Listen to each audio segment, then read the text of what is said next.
எரேமியா அதிகாரம் 49. அம்மோனுக்கு எதிராக. அம்மோனியரை குறித்து ஆண்டவர் கூறுவது இதுவே: இஸ்ரேலுக்கு புதல்வரே இல்லையா? அதற்கு வழிமரபே கிடையாதா? மில்கோம் காத்தை கைப்பற்றியது ஏன்? அவன் மக்கள் அதன் நகர்களில் குடியிருப்பது ஏன்? இதோ நாள்கள் வருகின்றன என்கிறார் ஆண்டவர். அம்மோனியரின் ராபாவுக்கு எதிராக போர் முரசு ஒலிக்க செய்வேன். அது பாழடைந்த குவியலாகும். அதன் ஊர்கள் தீக்கிரையாகும். தன்னை கைப்பற்றியோரை இஸ்ரேல் கைப்பற்றி கொள்ளும் என்கிறார் ஆண்டவர். எஸ்போனே, புலம்பி அழு. ஆயி பாழடைந்து விட்டது. ராபாவின் புதல்வியரே, ஓலமிடுங்கள். சாக்கு உடை உடுத்தி கொள்ளுங்கள். ஒப்பாரி வையுங்கள். மதில்களுக்கிடையே அங்கும் இங்கும் ஓடுங்கள். மில்கோம் நாடு கடத்தப்படுவான். அவன் அர்ச்சகர்களும் தலைவர்களும் அவனோடு செல்வார்கள். பற்றுறுதியற்ற மகளே, உன் பள்ளத்தாக்குகள் பற்றி, உன் செழிப்பான பள்ளத்தாக்குகள் பற்றி பெருமையடிப்பானேன்? உன் செல்வங்களில் நம்பிக்கை வைக்கிறாய். எனக்கு எதிராய் எவன் வருவான் என சொல்லிக் கொள்கின்றாய். உன்னை சுற்றியிருப்போர் அனைவரிடமிருந்தும் உனக்கு திகில் வருவிப்பேன் என்கிறார் படைகளின் ஆண்டவராகிய தலைவர். நீங்கள் எல்லாரும் தலை தெறிக்க ஓடுமாறு விரட்டியடிக்கப்படுவீர்கள். தப்பியோடுவோரை ஒன்று சேர்க்க எவரும் இரார். பின்னர் அம்மோனியரின் சொத்து செல்வங்களை திரும்ப கொடுப்பேன் என்கிறார் ஆண்டவர். ஏதோமுக்கு எதிராக. ஏதோமை குறித்து படைகளின் ஆண்டவர் கூறுவது இதுவே: தேமானில் ஞானம் அற்று போயிற்றா? மதிநுட்பமுடையோரிடமிருந்து அறிவுரை ஒளிந்து போயிற்றா? அவர்களின் ஞானம் மறைந்து போயிற்றா? தேதோன் குடிமக்களே, திரும்புங்கள், தப்பியோடுங்கள், பள்ளங்களில் பதுங்கிக் கொள்ளுங்கள். நான் ஏசாவை தண்டிக்கும் அவனது காலத்தில் அழிவை அவன் மீது கொண்டு வருவேன். திராட்சை பழம் பறிப்போர் உன்னிடம் வந்தால் விடுபட்ட பழங்கள் எஞ்சியிராவோ? இரவில் திருடர் வருவாராயின் தேவைக்கு மேல் திருடமாட்டார் அன்றோ? நானோ ஏசாவை வெறுமையாக்கிவிட்டேன். அவனுடைய பதுங்கிடங்களை வெளிப்படுத்தி விட்டேன். இனி அவனால் மறைந்திருக்க முடியாது. அவன் வழிமரபினர் சகோதரர் அடுத்திருப்பார் அழிக்கப்படுவர். அவன் முற்றிலும் அழிந்து போவான். அனாதைகளை பற்றி கவலை கொள்ளாதே. நான் அவர்களை வாழ வைப்பேன். உன் விதவைகள் என்னில் நம்பிக்கை வைக்கட்டும். ஏனெனில் ஆண்டவர் கூறுவது இதுவே: நியாயப்படி துன்பக்களத்தில் குடிக்க தேவையில்லாதவர்களே குடிக்க வேண்டியிருந்தது என்றால் நீ எவ்வாறு தண்டனைக்கு தப்ப முடியும்? இல்லை, நீ தண்டனை பெறாது போக மாட்டாய்.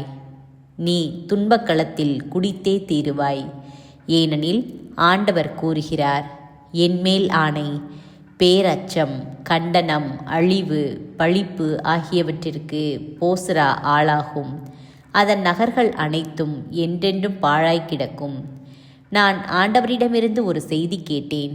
ஒன்று கூடுங்கள், அதனை எதிர்க்க வாருங்கள், போருக்கு புறப்படுங்கள் என்று சொல்லுமாறு மக்கள் இனத்தாருக்கு ஒரு தூதன் அனுப்பப்பட்டுள்ளான். பார், மக்கள் இனத்தாருள் உன்னை சிறியதாய் ஆக்குவேன். மாந்தர் தம் இகழ்ச்சிக்கு நீ ஆளாவாய்.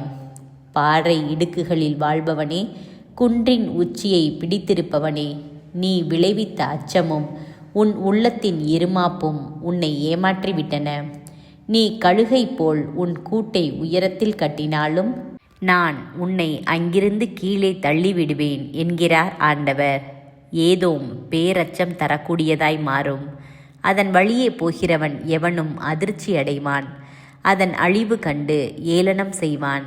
சோதோம் கொமாராவும் அவற்றின் அண்டை நகர்களும் வீழ்த்தப்பட்ட பொழுது நிகழ்ந்தது போல் ஏதோமில் ஒருவனும் குடியிருக்க மாட்டான், எவனும் தங்க மாட்டான் என்கிறார் ஆண்டவர்.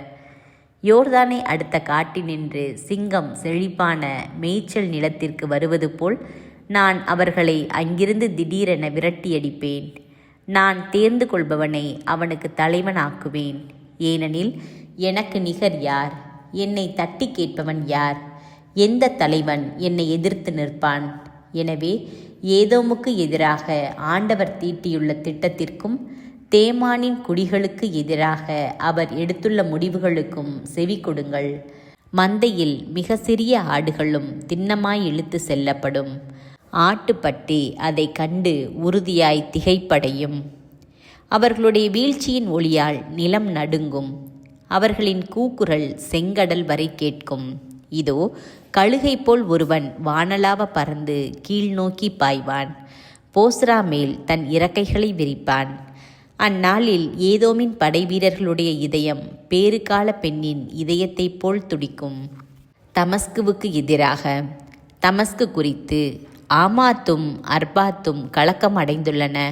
கெட்ட செய்தியை அவை கேள்வியுற்றன. அவை அச்சத்தால் நடுங்குகின்றன. கடலை போல் தத்தளிக்கின்றன.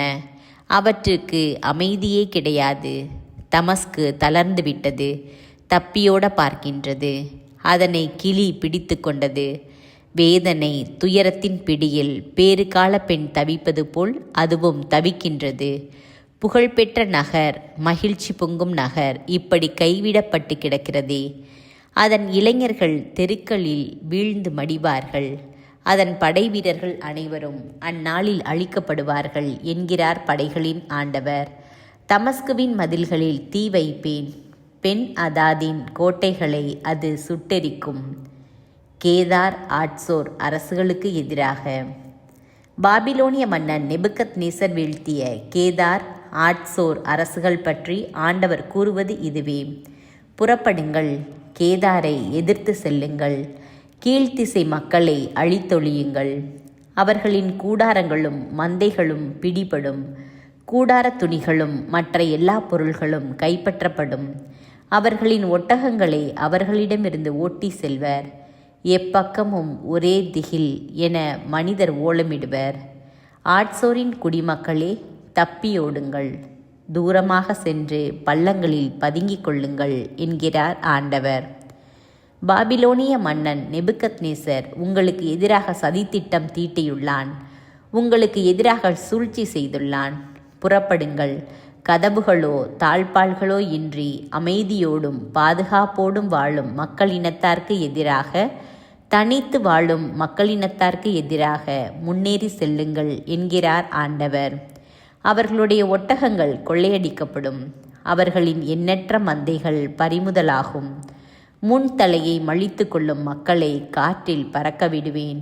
எப்பக்கமும் இருந்தும் அவர்கள் மேல் அழிவை கொணர்வேன் என்கிறார் ஆண்டவர். ஆட்சோர் குள்ள நரிகளின் உறைவிடமாகும். என்றும் பாழடைந்து கிடக்கும்.